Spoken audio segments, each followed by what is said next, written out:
Se você pudesse resumir todo o universo em um único diagrama, um mapa da criação, que refletisse a essência da sua alma, um mapa da magia, existe esse tipo de coisa? Um mapa que rastreia nós mesmos e nos conecta com tudo que há? Bem, hoje vamos responder essas perguntas. Saudações arcanas, buscadores da grande obra. Sejam bem-vindos ao Alquimia Arcana Vodcast. Hoje nós vamos falar de Cabala. Mais especificamente a Cabala hermética, que é uma vertente. E um dos diagramas mais populares dentro da tradição ocidental da magia, a Árvore da Vida. Vamos começar refletindo aqui sobre o que é a Cabala. A minha relação com Cabala, em particular, ela começou muito cedo. Eu ainda era um pré-adolescente com meu primeiro mentor, quando ele introduziu esse assunto, a Árvore da Vida, e eu não compreendi totalmente na época. Então ele foi um trabalho construído ao longo de anos. E eu vou tentar simplificar ao máximo para esclarecer a todos aqui. Cabala significa a tradução recebida. Ela não é necessariamente uma religião, mas é uma tradição mística. E existem diferentes vertentes de Cabala. Existe a Cabala judaica, onde ela é baseada, né, no judaísmo, que é a raiz dela. A Cabala cristã, como uma religião de origem judaica, faz todo sentido.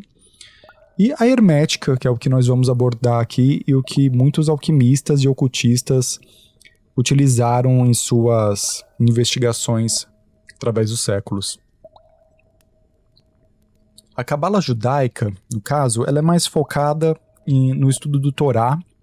Ela possui uma rica gama de simbolismo dentro do alfabeto hebraico, onde cada letra pode ter um significado individual e também ser convertida em um valor numérico. Isso se chama quematria e é uma numerologia cabalística. Converter letras em hebraico para o valor numérico. Ela também entra um pouquinho ali na magia ocidental, mas na judaica esses valores numéricos são interessantes para fazer correlações com trechos do Torá. Já a Cabala hermética, ela usa a Árvore da Vida, que é um diagrama da Cabala, um mapa do universo, um mapa da magia, como reflexo de nós mesmos, ferramenta de alquimia, de autoconhecimento. Ela também cria uma rica gama de correspondências com tarô, com astrologia. Então, ela não substitui a Cabala judaica, mas ela amplia as correspondências simbólicas que faz parte da semiótica mágica que o mago utiliza no seu trabalho. É todo um trabalho de compor a simbologia, as correspondências adequadas quando nós estamos querendo produzir alguma coisa.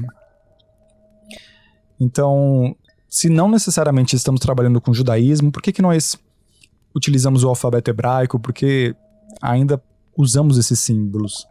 Além da tradição simbólica, que é extremamente rica, como eu acabei de mencionar, é parte do sistema de correspondência.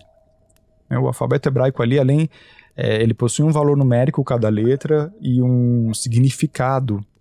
E mesmo que nós não utilizemos isso para conectar com o Torá, é muito rico em construir outros tipos de correlações utilizando as correspondências da magia, como tarô, astrologia. Então, tem a influência dos hebreus, mas ela se distingue pela gama, pela rede que nós utilizamos. E a Árvore da Vida é esse mapa em que ela estrutura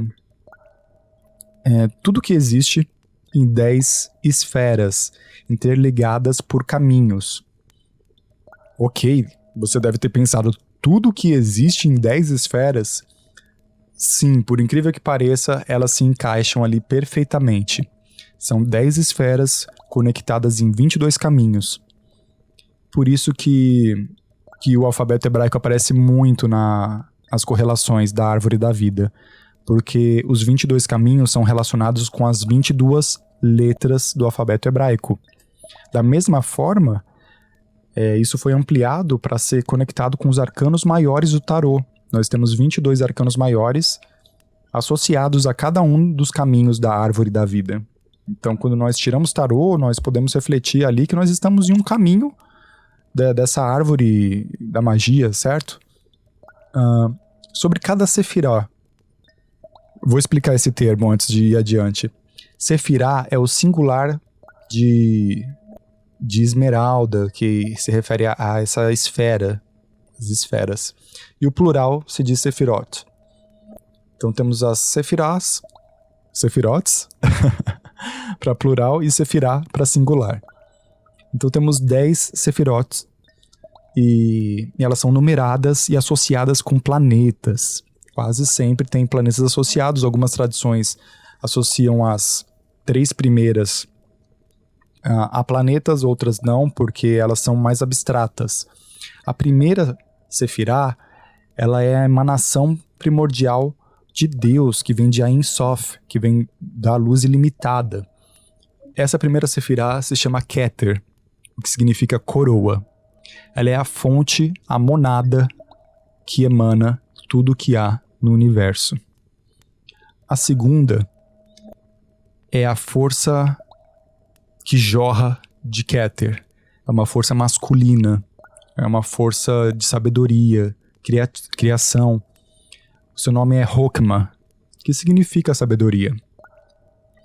É como se fosse uma ejaculação de Deus. E a terceira esfera é uma esfera feminina, porque ela pega essa força, projeção da monada e a contém, a modela. O nome da terceira esfera é Binah, que significa entendimento. Ele é a matriz maternal ali que dá forma às coisas que existem. Ela é associada ao planeta Saturno, que é um planeta ali do tempo, né?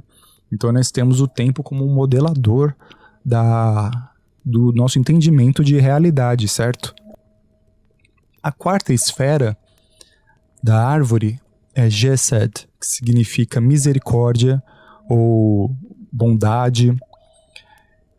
Ela é essa energia que se expande de Binah de uma forma protetora, de uma forma benevolente e se estende, se conecta com a quinta esfera, a quinta sefirá, Geburah. Geburah significa severidade ou também pode significar força. Ela é a que coloca limite, é o que restringe. Então, muito das esferas conversa ali como elas estão dispostas na árvore. Nós vemos cada esfera, cada par de esferas depois de Keter, como pontos de equilíbrio. Temos ali Hokmah e Binah como um ponto de equilíbrio, e esse segundo ponto entre Geset e Geburah. Existe um espaçamento entre a terceira e a quarta esfera, que é provocado pelo que os cabalistas chamam de abismo, Da'at, que é o conhecimento. Então, o ser humano ele é incapaz de subir além de Geset. E esse eixo, Geburah e Geset, seria o mais longe que nós podemos alcançar na nossa elevação espiritual. Eles são associados, respectivamente, a Marte e Júpiter. E eles se encontram, esses dois caminhos se encontram em um ponto de equilíbrio que é o coração da árvore, Tiferet, que significa beleza. Ou seja, a harmonia, a beleza está no equilíbrio de todas as partes. Tiferet é muito associado com o Sol. Então é essa força que vem direto de Deus, da monada, e se projeta ali para nós de uma forma mais tangível, assim, como uma luz, ou como se Keter fosse Poimandres, o deus hermético, e Tiferet, o demiurgo, uma emanação menor, mais entendível de Deus nos entendimentos limitados do ser humano. Dessa sexta esfera, que é Tiferet, se estende o terceiro eixo, que é formado pela 7ª e 8ª Sefirot. Netzah, que significa vitória, e é associado a Vênus, e Hod, que está associado ao intelecto e ao planeta Mercúrio. Hod significa esplendor. Então temos ali o terceiro eixo, que é o mais próximo de nós, como sendo o raciocínio e as emoções, a razão e o desejo, partes antagônicas de certa forma. E eles estão na base desses pilares que formam as laterais da árvore da vida, que são respectivamente pilares que recebem um nome, são chamados pela alcunha das sefirotes que estão no meio deles. Então o da direita é o pilar da misericórdia e o da esquerda o pilar da severidade. Nós temos assim esses dois pilares, esses eixos centrais onde nós vamos nos encontrando, né? Esse terceiro eixo, ele se une em Yesod, que significa fundação, e está associado à lua.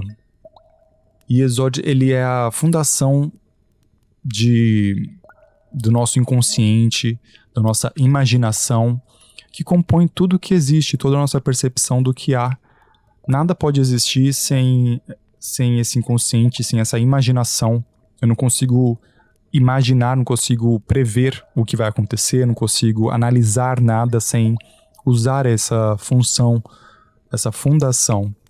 E ela é o local em que é muito associado com o plano astral, com a magia. E dela, por fim, chegamos à 10ª Sefirah, que é Malkut, que significa reino. Ela, por sua vez, é associada ao plano material.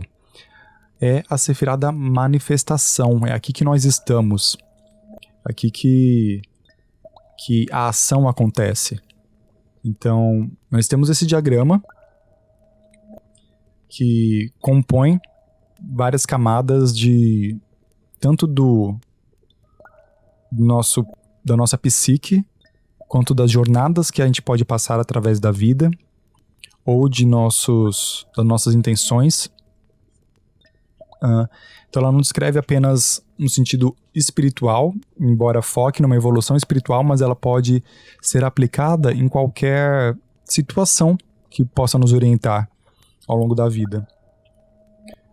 Na magia, nós usamos a escalada da árvore. Nós estamos em Malkut, na 10ª esfera, e queremos escalar para cima, para as esferas de numeração inferior, para se aproximar de Keter. E a escalada da árvore, ela acontece atravessando esses caminhos que as conectam, enfrentando as provações, as dificuldades, as lições que cada Sefirot possui. E as primeiras são muito associadas com os elementos, sendo Malkut geralmente associada à terra, e embora ela tenha dentro dela ali os 4 elementos, ela é associada ao elemento terra. Hod, Yesod, Netzah e Tiferet são os caminhos seguintes, sendo que Yesod é associada à água, Hod ao ar, Netzah ao fogo, e Tiferet é a nossa harmonia. Ali em Tiferet é onde a gente encontra o nosso anjo guardião, o nosso eu superior, o nosso Atma, o nosso eu verdadeiro. É aqui que esse é um dos objetivos básicos, e essa jornada é muito comparada com o propósito da Opus Magnum de conseguir realizar, produzir a pedra filosofal. Então a pedra filosofal, ela está ali no equilíbrio perfeito de Tiferet. Qualquer coisa além disso é um aperfeiçoamento ou uma projeção, exaltação do uso da pedra. Certo? E eu mencionei apenas algumas correspondências de cada Sefirot.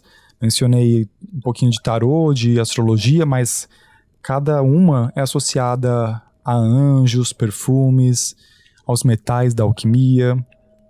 Então, tem é muito rico a correspondência que esse diagrama proporciona, por isso ele foi amplamente adotado por diferentes correntes de magia para conseguir ordenar, por exemplo, a temática de um ritual. Por exemplo, nós queremos passar em uma prova, vou fazer um concurso, quero passar em uma prova, vou fazer um ritual para qual Sefirah. Hod, que é a esfera do intelecto, dos estudos, certo? E quais são as correspondências de Hod? A cor laranja, o número 7, corrigindo, o número 8, o planeta Mercúrio, deuses do conhecimento. E a gente trabalha muito com deuses na Cabala Hermética em questão deles se manifestarem por meio dessas Sefirotes. Então, em Hod nós temos deuses como Thoth, Hermes, para nos ajudar a construir essa semiótica mágica para realizar o que nós almejamos. Ao mesmo tempo, eu também posso usar o diagrama da árvore de outra forma, como um mapa para saber onde que eu estou no meu caminho ali, por exemplo, de estudos para um concurso também. Isso pode se aplicar. Malkuth é ação. Qual que seria a ação? Eu poderia me inscrever para participar desse concurso. Yesod seria a fundação, a imaginação. Então, eu tive que usar minha imaginação, minha fundação, para eu imaginar, poxa, eu quero estar naquele cargo, eu quero conseguir aquilo que está no futuro, que está só na minha cabeça, na verdade, está nessa fundação. Mas só por estar na minha cabeça, passa a ser uma realidade num plano diferente desse, num plano mental. E quanto mais nós alimentamos isso, mais essa fundação se fortalece para a gente construir algo em cima, certo? A base da magia é essa. Seguinte, Hod é ali os estudos, a dedicação, então eu vou precisar me esforçar, estou estudando bastante. Netza é a emoção, então pode ser até o controle dessas emoções ou fazer tudo que eu faço com paixão para ir bem nessa prova.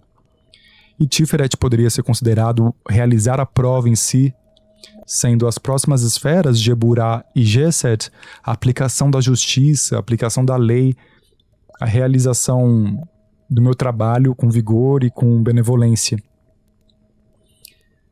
Enfim, um exemplo rápido para tentar ilustrar como que a árvore da vida poderia se enquadrar em qualquer situação, até como os estudos de um concurso. Um aspecto de entender em qual etapa da minha jornada de estudos eu estou, como qual Sefirah pode me ajudar a construir uma projeção psíquica mais eficiente para isso. Mas nem tudo é só flores como a vida. A árvore da vida tem um lado inverso, a árvore da morte, onde as Sefirotes passam a ser Klipotes. Klipot significa casca, que não é necessariamente algo ruim, mas ela representa um desequilíbrio, seja por excesso ou escassez, da força daquela Sefirah. A casca é muito utilizada na Cabala para descrever também os resíduos deixados pelos mortos, no sentido de que quando alguém morre, muitas vezes o espectro, um fantasma, por assim dizer, que podemos encontrar após isso, quase sempre é uma casca da essência que aquela pessoa foi. A essência dela segue adiante, mas deixa um resíduo que é um eco de sua personalidade. Com base nisso, fica mais fácil entender que cada esfera tem essa casca que é um resíduo dela, mas vazio de essência. Compreende? E isso, embora não seja necessariamente ruim, acaba quase sempre se deturpando para os vícios que produzem impurezas em nossos corpos. Por exemplo, Netza, que é a esfera do desejo, ela pode estimular o vício da luxúria, que é desejar desenfreadamente, sem filtro, sem pudor, ou mesmo Geburah, que é mais fácil de visualizar, Geburah, a esfera de Marte, ali ela vazia, se você não tiver a força só tem a energia que te joga pra frente, mas sem propósito, sem essência. Ou seja, se transforma em ira, em raiva, em ódio. E olha como é interessante, observando isso, eu também consigo encontrar na árvore pontos de desequilíbrio que podem se manifestar no meu microcosmo, dentro de mim. Então, às vezes eu me sinto um pouco ansioso, um pouco agitado, minha cabeça tem muitos pensamentos. Que desequilíbrio é esse? Provavelmente na esfera de Rod, que é a esfera do intelecto, dos estudos, que trabalha ali com os pensamentos, com esse fluxo mais de raciocínio, certo? Assim nós conseguimos saber, talvez, como transmutar partes nossas, usando a árvore da vida também. Então veja só como ela também se torna um mapa da sua jornada de vida em diferentes esferas, espiritual, psicológica e mágica, quando você aprende que você pode usar ela tanto para conseguir questões benéficas, que vão estimular as purezas do nosso homúnculo, por assim dizer, quanto eliminar, exorcizar as impurezas. Então, se eu descubro que eu sou uma pessoa ansiosa, percebi esse padrão em mim e quero eliminar isso, é uma oportunidade talvez de eu fazer um ritual com as correspondências de Rod, com o planeta Mercúrio, a cor laranja, um deus do conhecimento, para eliminar isso, pedir que isso se exorcize. Ou, se eu percebo que é um excesso, talvez eu faça um banimento focando nessas energias. Ou, se eu percebo que, eu não tenho ideias, eu tô sem criatividade, talvez eu possa fazer um ritual de invocação das energias de Yesod, que é a fundação, que é a imaginação, que é o inconsciente, para estimular isso. Veja como isso consegue elevar alguns graus e rebaixar outros graus de si mesmo. De si mesma nesse processo. E ela é extremamente versátil. Eu acho que por conta da árvore da vida ter essa versatilidade de utilizações e ter sido adotada por correntes ocidentais da magia, ela acaba ficando um pouco confusa. O excesso de correspondências também acaba confundindo. Nomes divinos, anjos, demônios, todos eles têm o seu lugar ali de relação na árvore da vida, que o estudante, a partir do momento que ele começa a entender um pouquinho mais as esferas, ele já começa a conseguir até fazer as associações por conta própria, certo? Então, quando nós queremos subir essa árvore, nós queremos nos aproximar da monada, nós queremos equilibrar os elementos dentro de nós, nós queremos elevar nossos pensamentos para que eles estejam mais próximos da fonte divina, de volta à essência. É uma jornada de volta à essência. Eu tenho uma grande afinidade assim com os caminhos da árvore da vida e como que eles podem nos ajudar em questão do tarô, em questão das letras em hebraico, para refletir sobre aspectos, principalmente se nós nos encontramos entre aquelas duas esferas naquele momento. Se, por exemplo, o arcano do mundo, ele fica entre Malkuth e Yesod. Ele é um arcano que vindo de Yesod, ele está tangibilizando questões do inconsciente na matéria, enquanto que de Malkuth para Yesod, o seu sentido muda. Você está pegando algo denso e sutilizando ele, levando para o plano astral. Olha que poderoso isso. E vendo o tarô, vendo essas associações com o tarô, nós conseguimos entender qual caminho nós estamos agora, né? Estamos indo, estamos voltando e fazer essa alquimia dentro de nós, certo? O Arcano 21, eu tenho um grande apreço por ele, por uma série de questões. E veja só, espero que eu esteja talvez produzindo alguns fluidos, algumas matérias na sua esfera de Yesod, na sua imaginação, no seu inconsciente, com com o que eu estou falando aqui, da mesma forma que eu posso estar alimentando Rod, sua esfera do intelecto. E talvez você esteja sentindo esse chamado, essa emoção, essa empolgação, que é Netza, por estar me escutando. Então olha como algo que nasce aqui em Malkuth, aqui no plano material, pode produzir se ramificar para essas esferas, que são as 3 esferas conectadas ao plano da matéria, ao reino. Então, saber qual esfera está conectada com qual caminho conecta qual esfera, é parte dos estudos de um arcanista, de um magista, para saber até onde ele pode ir, como que ele pode trabalhar, como que ele pode converter uma coisa em outra coisa, transformar as coisas. Até nesse aspecto. Talvez a árvore da vida nunca tenha sido criada, projetada inicialmente ali para representar apenas a estrutura do universo. Embora ela tenha sido amplamente usada em tratados alquímicos e herméticos para representar isso e para representar as operações da alquimia na Opus Magnum, ela pode ter sido criada como uma forma de que lembre o ser humano de que ele carrega todo esse universo dentro de si, o microcosmo. Isso é muito lindo. Cada escolha que nós fazemos fortalece ou enfraquece uma sefirá. Cada desequilíbrio alimenta uma clipote. Consegue talvez pegar aí o desenho da árvore da vida, colocar na sua frente e fazer um exercício, uma praxis de refletir quais sefirot estão sendo bem equilibradas, harmonizadas, e quais estão se manifestando como clipotes na sua vida. Isso vai dar já uma orientação para onde ir, o que fazer, como se desenvolver a partir disso. A grande obra é justamente se transformar por meio das esferas dessa árvore, que tem todas essas correlações ligadas à alquimia.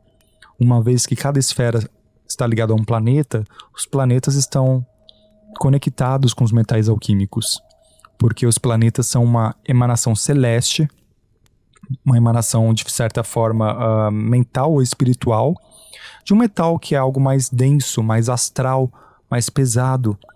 Ou seja, os metais são partes nossas que refletem o que está acima, o universo. E transmutando essas esferas, nós conseguimos transmutar esses metais também.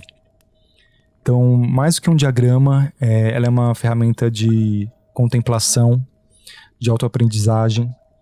E quanto mais eu estudo isso há agora aproximadamente 23 anos, a primeira vez que foi me apresentada a Árvore da Vida, e sempre tem coisa nova para descobrir, sempre tem um insight novo, sempre tem um caminho que tem uma lição que era o que eu precisava escutar, e eu espero que ao estudá-la vocês possam receber esses insights e ter essa percepção também. Então só esse exercício de você olhar para a árvore e identificar ali, fazendo um comparativo com sua vida agora. Quais caminhos estão sendo privilegiados, talvez com excesso, que pode não ser saudável também. Quais estão com uma escassez, quais estão em equilíbrio. Quais precisa de atenção, virou clipote ali, está só as cascas. Então esse exercício é muito bom para isso. E até para você fortalecer o significado de cada sefirá ao longo disso. Gostou dessa jornada através da Árvore da Vida? Já deixa um gostei aqui, segue, dá uma força nos canais das redes sociais e acompanha para eu continuar produzindo conteúdos como esse no futuro. Obrigado pela presença, mantenha o fogo secreto da Pedra Filosofal aceso.